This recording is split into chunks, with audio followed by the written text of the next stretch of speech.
If you are placed in a part of the country or in a place where attempting exams like CDS or CAPF, the centers are just around you, please do attempt. PYQs are your lighthouse here, and people are coming from very different backgrounds. So even if there is an affordability factor right there, please you can rely on PYQs. In order to attempt the question in a jiffy, I would not really read the question properly, and that is where the problem is.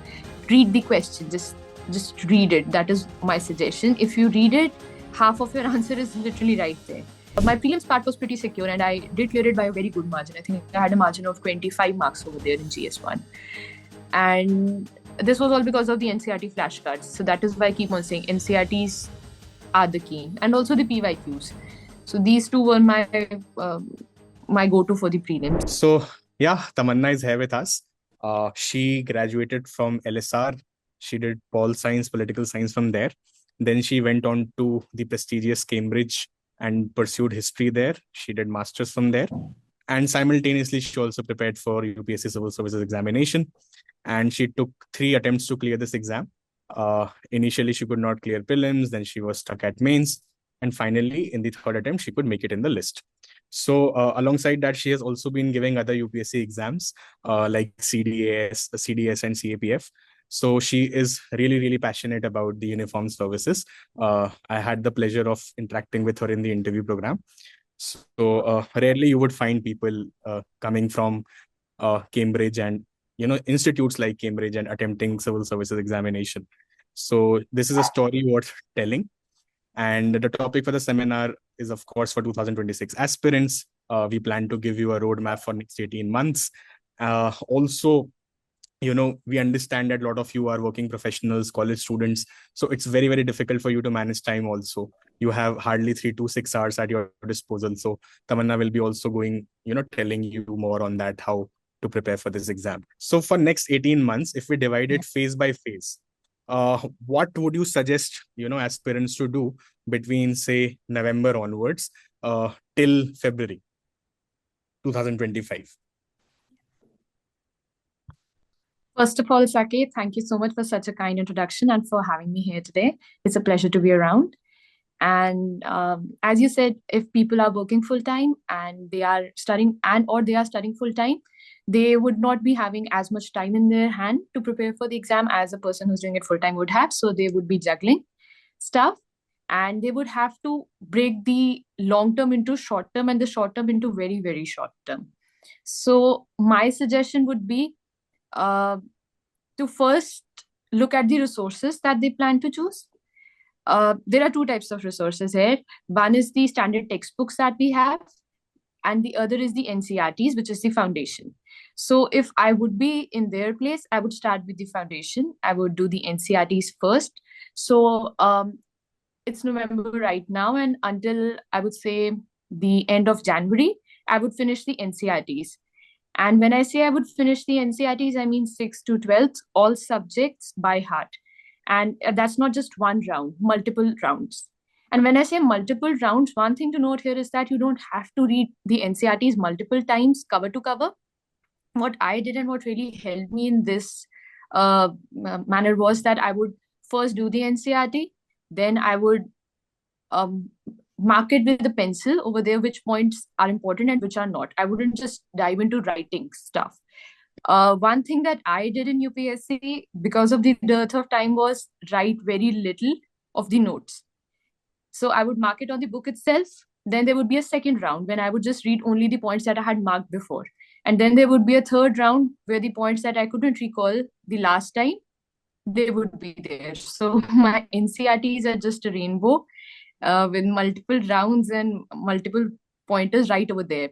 And by the end, I think after 7-8 rounds, I was just left with 1 page per book of NCERT. Those were my notes, and that is what I revised in the end. So that is how I took my NCERTs, and that is what my foundation was. And as they say, you're as strong as your foundation. You have to do the NCERTs, and you have to do it to the hilt. So after you're done with the NCERTs, then I would suggest build upon that. And that includes the the standard books that we have, say, polity for Lakshmikant for polity, we have G.C. Leong for geography, we have the Nitin Singhania book, and all of those books, they are right there in the market. All of us know the list. So that is my next step. But until and unless you are sure about your NCRTs, just don't dive there. If you maybe want to go into February doing NCRTs, go ahead. Just finish your NCRTs as well as you can, so that you don't have to get back to building the foundation again. Because if you do it the other way around, it will be a problem. So my first advice would be, please do your NCRTs. And also in NCRTs, one thing that you would want to remember is that we all come from different educational backgrounds. Maybe you're from the science background and you wouldn't want to give that much time to the sixth class NCRT. I'm from a political science background and a history background. So those were my strength areas. So just know your strengths, know your weaknesses. Maybe you would want to do science more, maybe you would want to do geography more, whatever that is, just do the NCRTs to the best of your ability. And after that, we come to the second round. As for me, yes, the standard books, they were really important. They are important. Nobody can negate their relevance in the preparation of the exam. But I didn't really cram them as a lot of people suggest you should. I went through them once. And while I went through them once, I did it with the idea that, yes, perhaps there is a statistic that I can quote in the mains exam, I would note it down.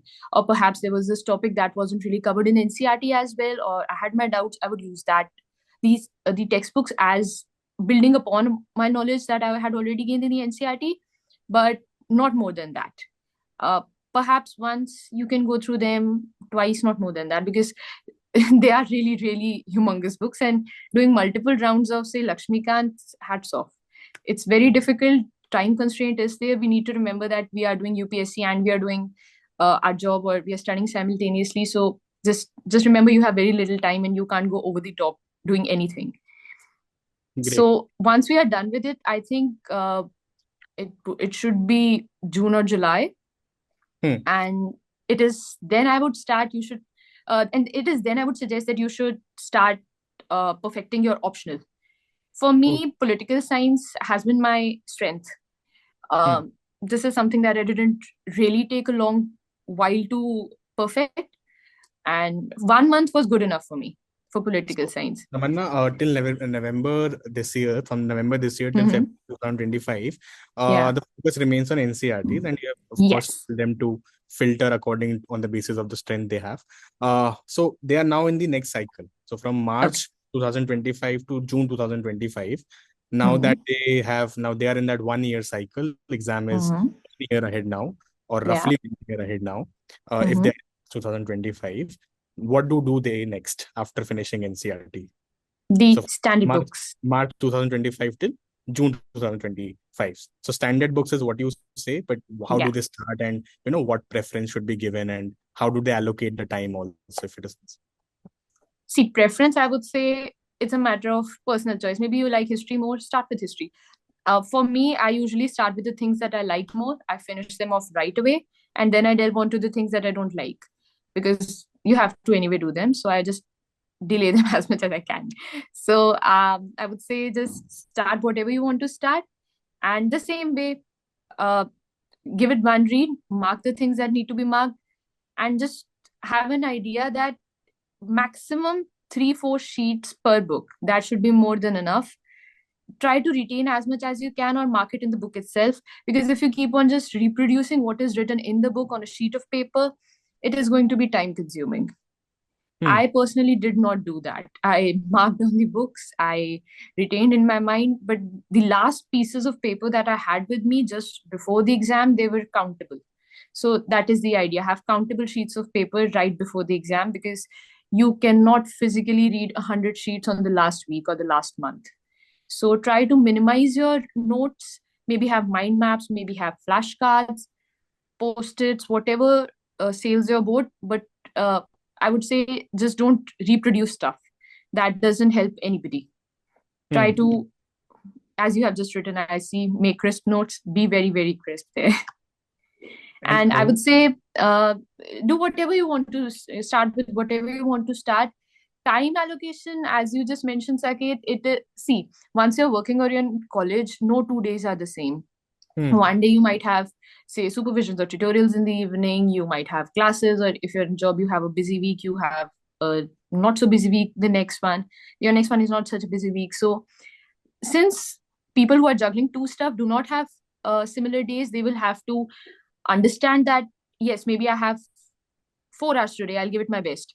Tomorrow maybe I'll have just 2 hours, but whatever time I have with me, I'm going to make the best of it. That is the kind of mentality that you need to cultivate in yourself, and I think everything else will fall into place.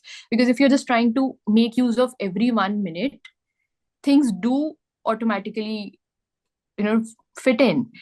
So time is something that you will have to learn how to make the best use of. And some people are better at studying in the morning, some people are better in the evening, some people just do it do it right at the midnight. So whatever goes with you, just do it. The idea is to study, make best use of time, and go ahead. And would you also recommend students starting optional at this point of time, or they should wait till June? Like they should cross June for that? See, Saket, that totally depends. If you are an engineering background student, you want to take up sociology or political science, then I would suggest no, because you have no clue who Plato or Aristotle is at this point of time. But for me, my BA honors political science really did help. I had almost covered the syllabus in the 3 years I studied it, and I did it. So I had my notes from college, and I had a background. So 1 month was just enough for me, because I have the notes. I know what's what. It was just polishing stuff, and we'll come to this later when we're talking about optional. For me, 1 month was okay, but this is only when you are very confident about your optional and you know what your optional is all about.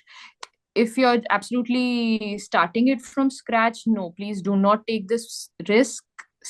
You should have a solid background. You should do it simultaneously with the NCRTs, maybe just save half an hour a day, 45 minutes a day. It constitutes building your foundation.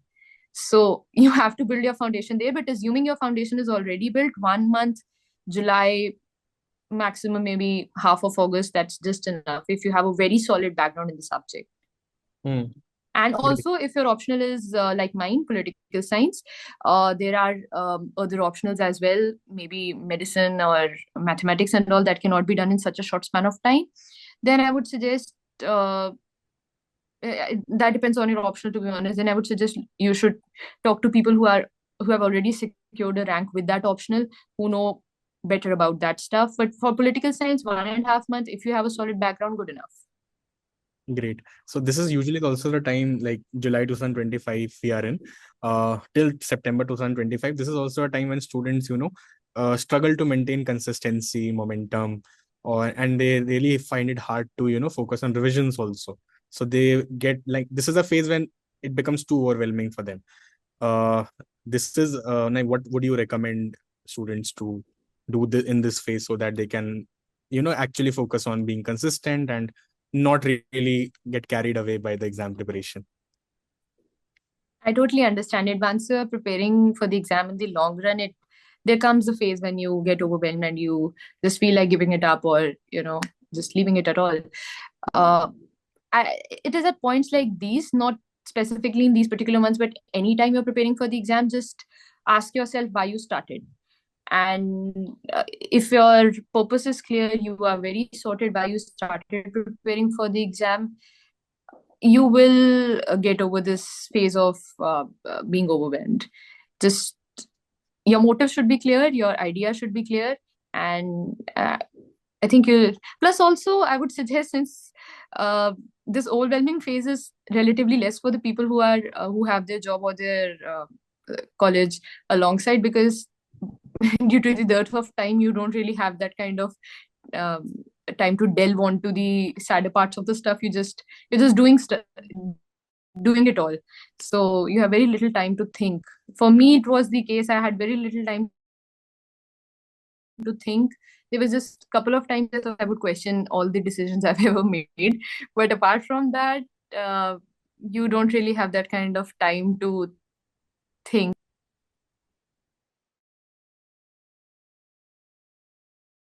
Yeah, so what you say.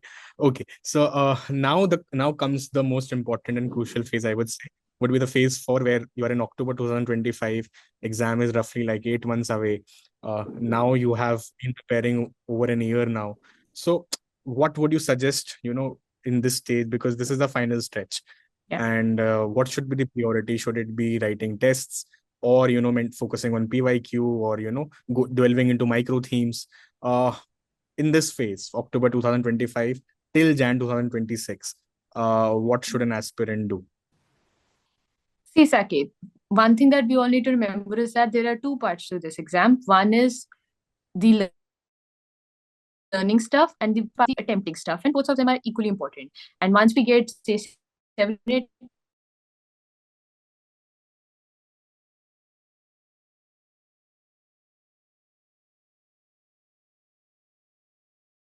we just have for the exam, we nearly do a lot of test series, and PYQs. Did it. I started from 1979. They are available online on one of the websites, and I would really, really recommend people do civil services PYQs right from 1979 to 2024 now. Yeah, 2024 prelims. And alongside that, I would suggest CAPF, the past 10 years exams, CDS past 10 years, even NDA past 10 years exams, I would suggest. For me, I am from Haryana, so I did even HPSC past couple of years of exams. And this was basically my resource material for the questionnaire.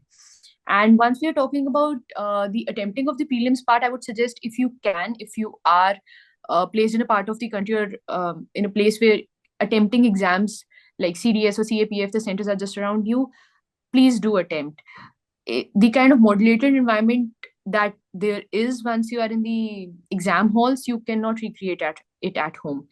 And also, what so once you're attempting these exams, you definitely do realize what your shortcomings are, and the strategy as to how many questions you need to attempt. So everybody has that sweet spot of the number of questions you attempt and the accuracy that you have, and this is something that you only perfect once you attempt all the exams.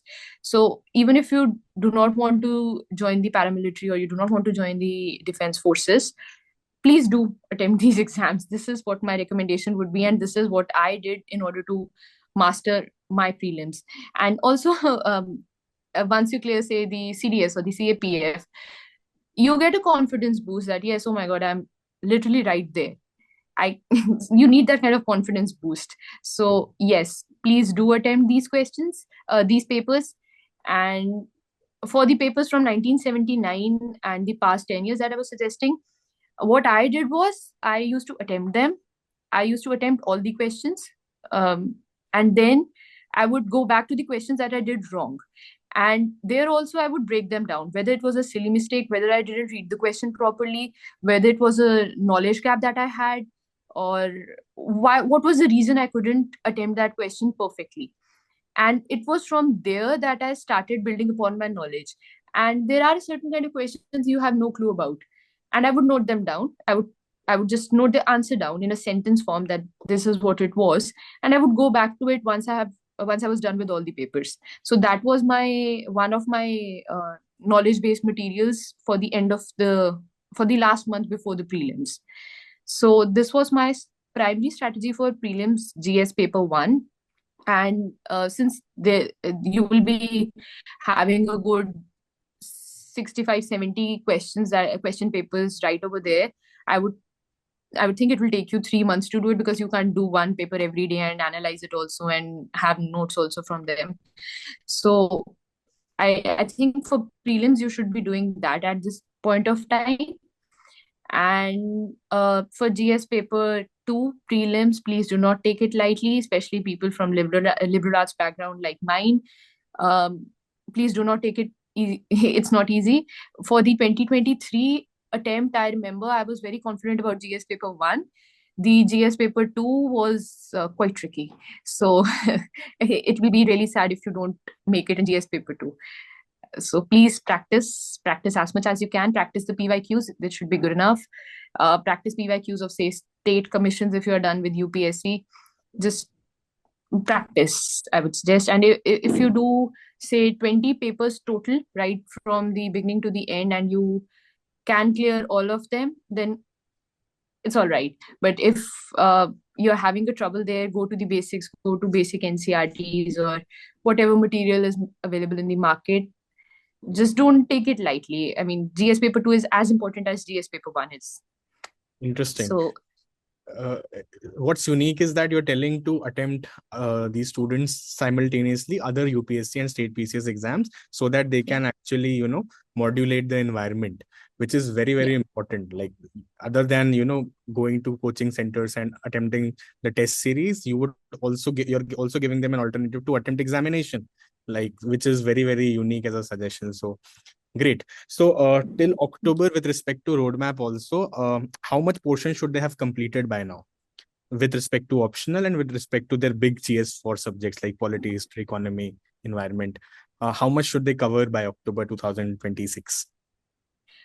25, See, sorry. yeah. See, Saket, I had a very different strategy here, I would say. Since until September 2025, we were done with the basics. So now there's not much to add in terms of the learning part. Attempting part is what needs to be polished right now. And even in this, my only resource material was the PYQs. Yes, I did. I had purchased a couple of test series, but I don't think I was able to finish any of them completely.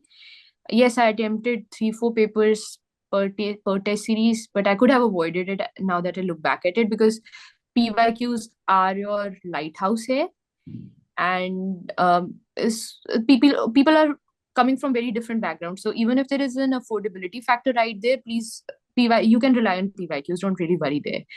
And for the PYQs, I would say, if I ask you to attempt all the papers in 3 hours from the beginning to the end, perhaps you wouldn't be able to complete the paper in the first go. So I would suggest start with, say, just writing just one answer in between your, say, whenever you're revising or whenever you are just going through your notes. Attempt one question, 7-8 minutes, 10 minutes. So the idea is to be able to complete one answer in about 8 minutes, the 10 markers for the final exam. That was what my strategy was. But in the beginning, you might take 20 minutes, you might take 25 minutes. That's all right. And here also, I had a very pyramidical approach. So how I started attempting the answers, first things first, even if your first answer is you think is quite rubbish, that's all right. All of us have written rubbish answers in the beginning. So the idea is not to have the perfect answer in the beginning. The idea is just to be able to answer the question. And one mistake that I used to commit, I did that in my second attempt. That we'll come to that later. But one thing that I used to do was, in order to attempt the question in a jiffy, I would not really read the question properly, and that is where the problem is. Read the question. Just read it. That is my suggestion. If you read it, half of your answer is literally right there. So just read the question properly and answer it. The statistics, the table, the diagrams, they'll come later. Just be able to answer the question properly in a logical fashion, and you're good to go. From there, we will build. We will put in statistics. We will read the current affairs more. We will have quotes. We will have poems. We will learn diagrams. That will be fine. But start with attempting the questions and then build upon it. What I did was, in the beginning, I used to just put in a table there. I'll put in a diagram there. That really didn't make sense. Right. So just write it first. You just said that PYQs are the lighthouse, and I want to throw more, like you to throw more on this. Like how do they identify themes or micro themes with respect to PYQs, and how did you do that? Uh, More on this, if you can. See, Saket, what I realized while doing the PYQs was that in GS 1 to 3 specifically, there are two types of questions. One are the questions about which you have read. For example, there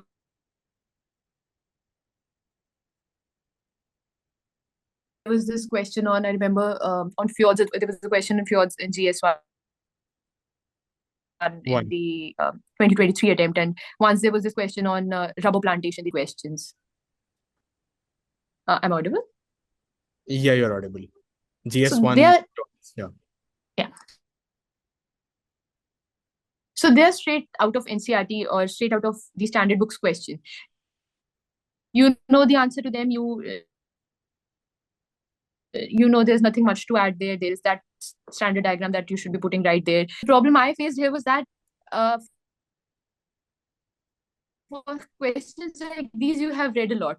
You know more than you need to know. So just that is why I say read the question. Just answer all that needs to be answered. Don't put in a fancy introduction and forget the thing that needs to be really answered.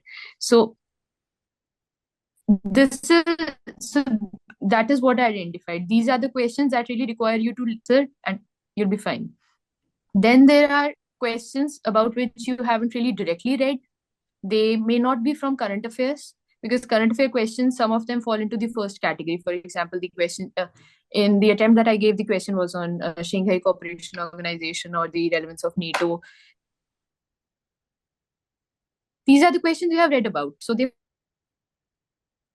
fall in the first category. They are not necessarily static versus current affairs. So the things so for the second part, the questions that you haven't really read about, and they're very open-ended questions. I remember there was this question on the relevance of the sanctimony of the institution of marriage in modern India. In the 2023 attempt, there was this question. So nobody could have really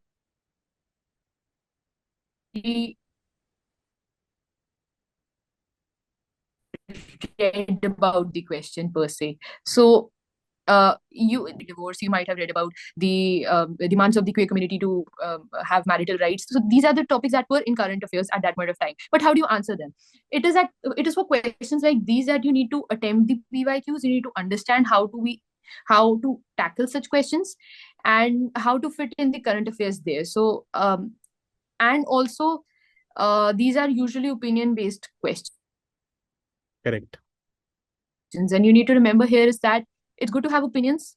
You need to be opinionated, but you are trained to be a civil servant here, and your opinion should be there for in your private sphere. In your public sphere, you need to have a very well-rounded, moderated approach, and you need to look at all the points of view. You cannot make a decision as a bureaucrat based on your personal choices. You are responsible. You should be acting responsibly, and you should take.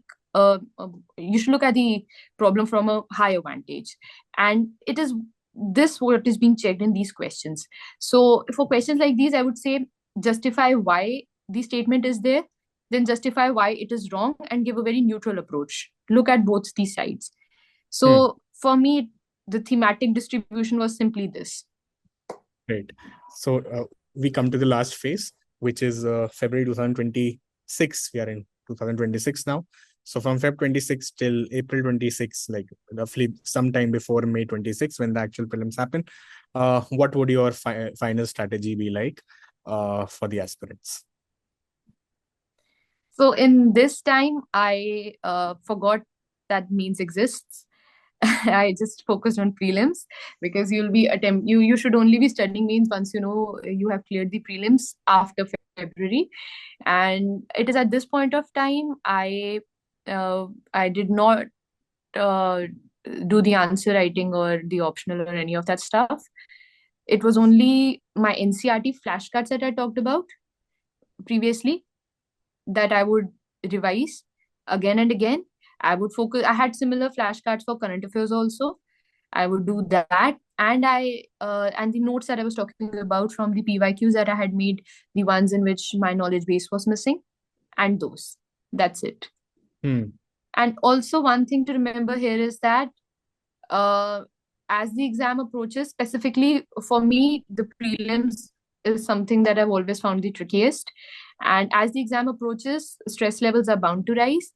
And just don't get overwhelmed and start looking at other resources. You have done just fine. You need to remember that the syllabus of UPSC is indicative. It is not exhaustive. So once they say topics related to current affairs, they basically mean anything and everything under the sun. well, also beyond the sun, we have intergalactic spaces also. So in the syllabus. So, but yeah, uh, you need to remember that you have done just enough. You have studied all that had to be studied. You have mastered your um, attempting part. You know how many questions you need to attempt to get that perfect score, and you're good to go. Just have faith in yourself, and also faith.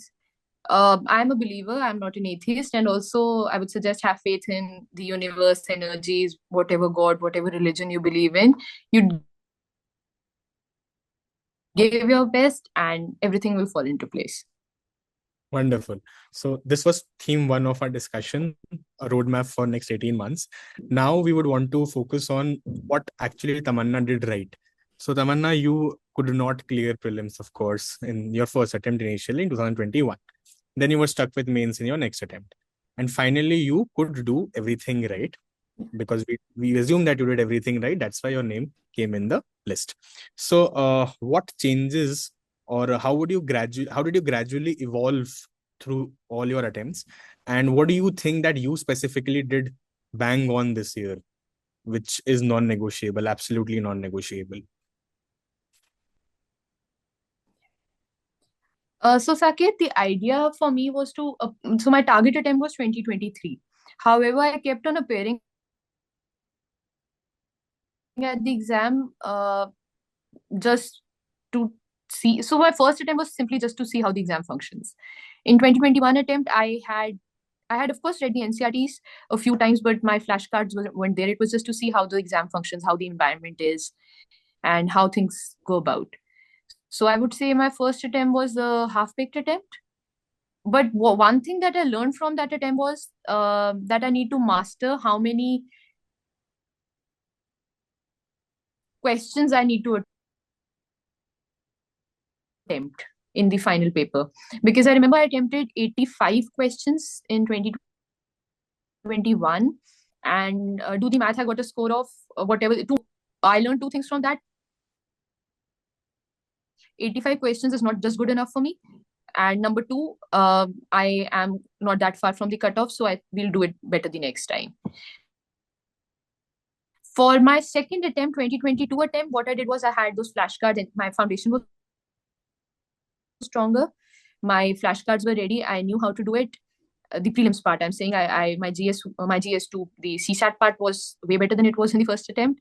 That is why I say please do GS and GS2. And my prelims part was pretty secure, and I did clear it by a very good margin. I think I had a margin of 25 marks over there in GS1. And this was all because of the NCRT flashcards. So that is why I keep on saying NCRTs are the key, and also the PYQs. So these two were my go-to for the prelims, GS1. Absolutely And for the mains, these sorry? were the absolute non-negotiables. Non-negotiables. Yeah. And for the mains part, I didn't really practice that much, to be honest, because since my primary focus was on the prelims, I was managing stuff. I was writing my thesis at that point of time. I couldn't really do much of answer writing. Plus, I would suggest, I would say that my essay was the thing that let me down in my second attempt. I had a very pathetic score there, and I do know I had a pathetic score there because I was writing it from an absolutely academic perspective.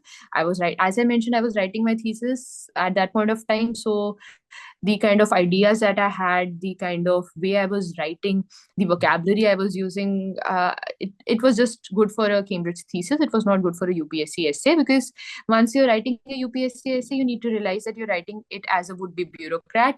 The language that you use should be accessible, it should be crisp, it should be well structured, and you cannot have academic jargons over there.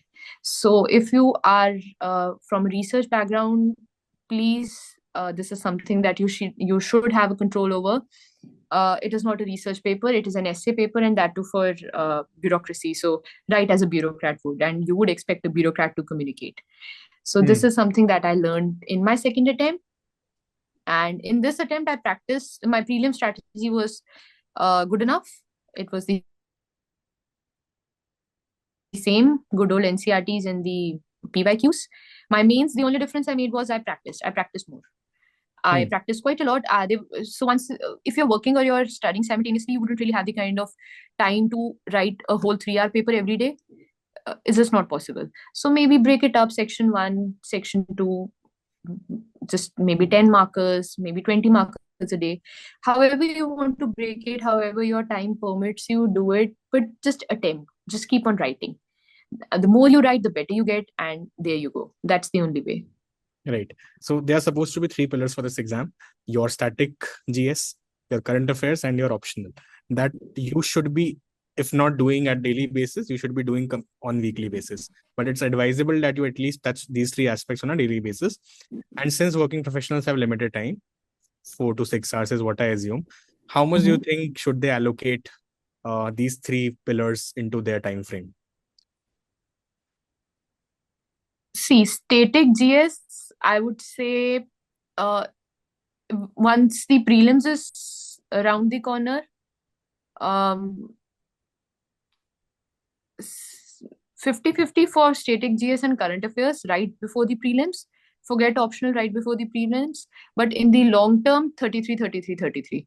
My optional is the one that has always saved me. Even in my second attempt, I was just 5 marks short of the cutoff.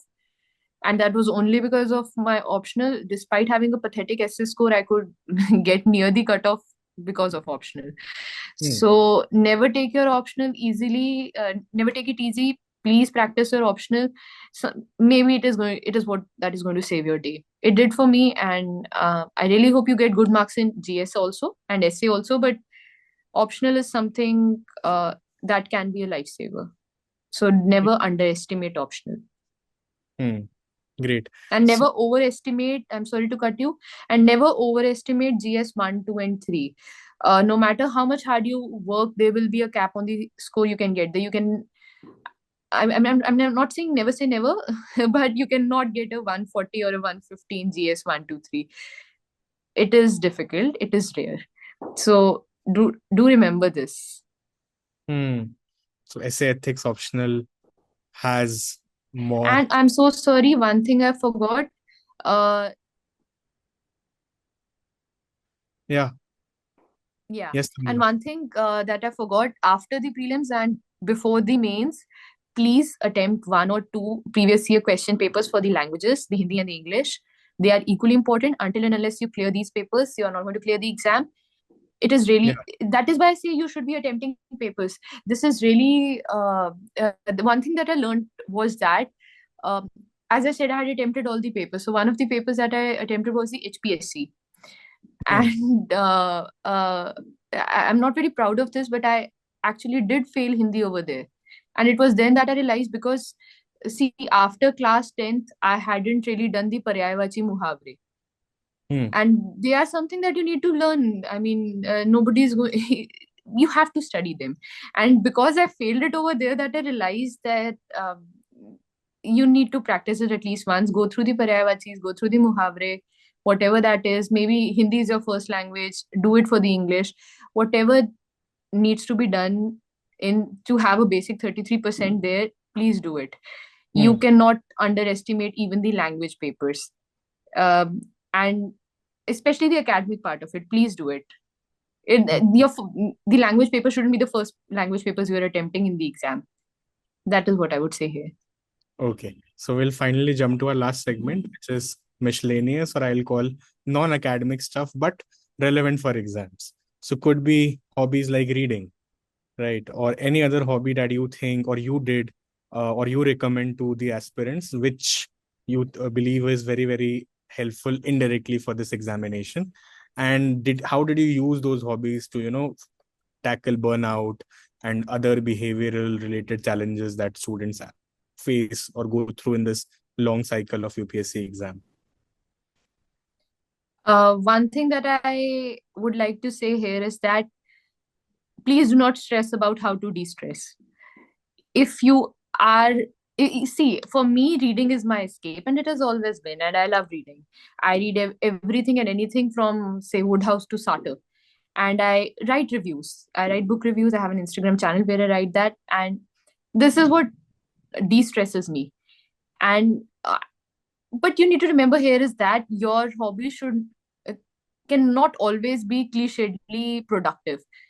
If taking a nap de-stresses you, maybe scrolling through social media de-stresses you, whatever de-stresses you, just go for it. You don't really have to have hobbies like running or yoga or uh, the normative ones The to productive be ones. the productive Yeah. ones to be deemed UPSC worthy. You're not getting extra brownie points. Just do whatever sails your boat. If it is nothing close to reading, that's all right. That's perfect. You are doing a lot of reading anyway, so don't really worry about it. And one thing that I've seen is that a lot of people really worry what we'll write in the DAF, Hmm. and they start cultivating hobbies like journaling or all of these just because of the DAF. So if journaling is your hobby, very nice. But if you're doing it for just only for DAF, please don't. I would strongly say please don't. Hobbies are just a minute part of your DAF.